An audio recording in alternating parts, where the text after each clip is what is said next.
Over in Washington, some are calling for more sanctions on the North for its missile launch, but that seems unlikely to happen with the U.S. President and his Secretary of State both downplaying the significance of the test firing. Lee-Ji-won explains further. The United Nations Security Council resolutions on North Korea clearly condemn its ballistic missile activity and call on the regime to put an end to it. Thus, North Korea's firing of ballistic missiles on Thursday clearly violates those resolutions. But whether or not this will result in more sanctions on the North remains to be seen. Not all ballistic missile launches have resulted in additional sanctions. Normally, new resolutions and sanctions are prompted by nuclear tests and long-range missiles, but not short or mid-range missiles. These launches were short-range, and South Korea was the only country within striking distance. So whether or not the Security Council will meet and take up the issue depends on the South. On a similar note, President Donald Trump downplayed the missile launch on Thursday in an interview with Fox News.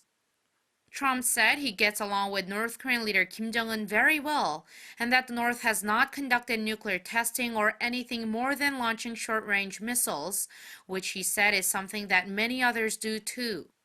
This is in line with what he said about the North's launches in May when he called the missiles some small weapons. However, he also warned the North on Thursday against further provocations, saying that though the two enjoy a good relationship, there's no guarantee that will continue. Trump's top diplomat, Secretary of State Mike Pompeo, described the launch as a negotiating tactic. In an interview Thursday with Bloomberg Television, Pompeo said everybody tries to prepare for negotiations by creating leverage and risks for the other side. The door to diplomacy with North Korea, he said, remains open, and he anticipates working-level talks to take place in a couple of weeks. Pompeo also suggested that he isn't bothered by the delay, saying the two sides need to have enough conversations to produce productive dialogue when they sit at the table.